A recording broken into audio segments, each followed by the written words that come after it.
Hi everyone, in this video I'm going to show you how to transfer Instagram account from one phone to another. It's very easy to do it. I will just show you in small steps. First of all, just open your Instagram here, and once I'm here, go to your profile icon which is on the bottom right, and on the top right you will see the three horizontal lines. Click on that. Now just go to the bottom, and here you will get this option of log out from all accounts. So you have to log out. If you want to save the info, you can just save.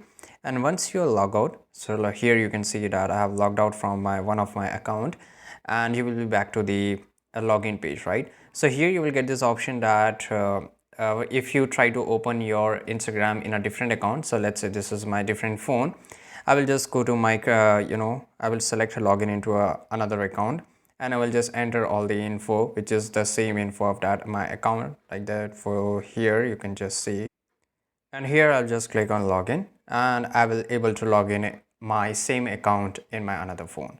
So this is how you can do it, and I hope you found this video very useful. If you did, subscribe.